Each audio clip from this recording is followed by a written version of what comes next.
Hey guys, it's Kay. I hope you're all well. Now in this video, I'm looking at the SofaBaton X1. So if you're like me, you're going to have tons of tech in your house, and with all that tech comes a lot of remote controls. And it's always the case when you need a remote control for that device, you can't find it. So the SofaBaton X1 is here to solve that problem. It's basically a one-for-all devices remote with an online database with hundreds of thousands of device codes. So your device is sure to work with this remote, including the NVIDIA Shield.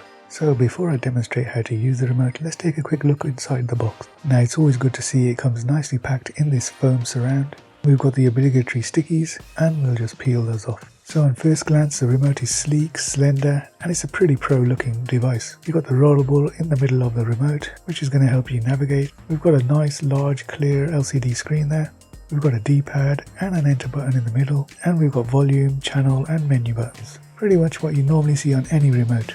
On the back it's clear, smooth with a little bit of branding, and we get a USB-C Type-C connection for charging the battery, which by the way is quoted to last 60 days.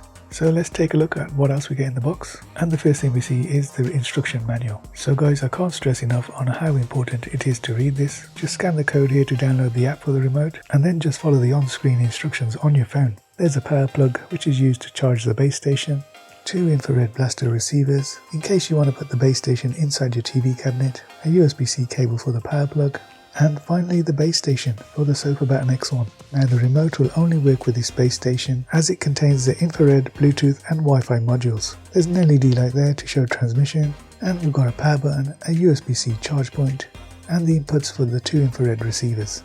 And that is all you get in the box, guys. Now next I'm going to show you how to add a device to the SofaBaton remote and show you it in action. So first things first, make sure that you charge up the remote control, and this will take about an hour to charge up fully.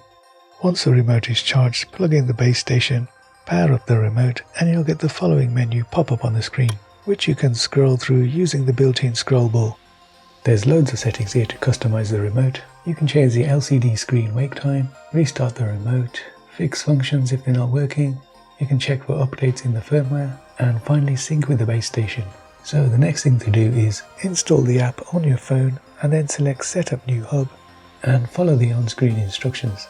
Or if you're like me and you've already set up the hub, click on Connect to Hub. So I'm going to select X1 Hub, click on Save, and here you can see I've already set up a few devices. Now setting up a new device is straightforward. There's a number of options in the app via Bluetooth, Wi-Fi or manual learning mode. Now here I'm going to be using Bluetooth. Click on the plus sign at the top of the screen, and at the top of the screen you can see shortcuts to devices that you can quickly add. So I'm going to add the NVIDIA Shield, so I just click on that icon. Then you get an option to choose an icon for the device on your remote app, and I'll just choose this gaming controller. Click on Complete, and then it will download the codes for this remote control to the base station, after which it will start downloading it to the SofaBaton X1 remote. Once that's complete, head on over to your device, which in my case is the NVIDIA Shield, and add the SofaBaton X1 via the Bluetooth settings. And then head on over to the SofaBaton X1 and pop into devices, and you should see your device pop up, and in my case it's the NVIDIA Shield. And as you can see, I can control the NVIDIA Shield with the SofaBaton X1. I can use the D-pad, settings button and even the home button, and I must say it's quite a smooth experience. The buttons on the remote are nice and tactile, and the remote overall is very responsive.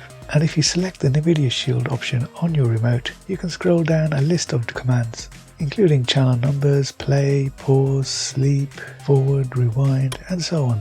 And you can even map certain buttons on the SofaBaton to do certain actions on your device, all through the app on your phone. As you can see here, I can also power down the device with the power option. And if I select the power option again, it will power on the device.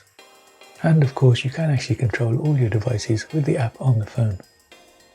Now again, I'm going to give you another example of adding my Sony TV to the SofaBaton X1. Head on over to the app, click on the plus sign, and this time I can't actually see a shortcut to the Sony TV, so I'm going to do a quick search and enter in the brand name Sony in the box. Now at this stage, if you had the model number, you could put it in this box here, but I don't have the model number, so I'm going to click on Unable to get exact model. Click on Search, and it tells me Sony supports Bluetooth and infrared. Please select the control method, so I'm going to select Bluetooth, and again I'll get to choose the icon. Click on Complete, and it will start downloading the code. And then with the original remote, go to Bluetooth settings and search for new Bluetooth devices, and you should see the SofaBaton remote there. Select it and it'll start pairing, and you should get the final prompt to pair, and you can see there it's connected. And if you do look at the remote, you'll see that Sony TV is there, and from here on end we can control the TV with the SofaBaton X1. And again, you can control the device with your app on the phone. Now finally, I want to talk about activities, and what this feature actually does is let you control multiple devices with a touch of one button on the remote. So I'm going to create an activity that both switches on my TV and soundbar at the same time, and it will also set the correct HDMI input on my TV. Now in the app, select activities, click on the plus sign at the top and select your two devices you're going to use for the activity. Click on next, and here you can select a source input, but I'm going to leave it at default, and then you'll get the following message pop up, and then it will ask me to confirm which device I want to control the volume on with the SofaBaton remote, and of course I want it to control my soundbar, which is the LG, so I'm going to select that. And then I just need to confirm I want to control the TV with the rest of the buttons on the remote. Click on next and then choose an icon for the activity. And then finally give the activity a name. And give it an obvious name, so I'm going to call it TV and Soundbar. And then finally just click on complete. And you'll get a message saying it's been successfully created. And to confirm, just head on over to your remote, scroll up to activities, and there it is guys, TV and Soundbar. So selecting this activity on the remote will turn on my TV and soundbar, and I'll be able to control the soundbar volume with the SofaBaton. In a nutshell guys, the X1 Universal Remote is a breeze to set up, boasting an extensive library of command codes for a variety of devices. Even if your gadget isn't on the list, the remote will effortlessly learn its functions one button at a time. There's no fuss with battery replacements, and my favourite is the ability to create custom activities by blending commands from multiple devices, letting you control your devices with a single touch of the button.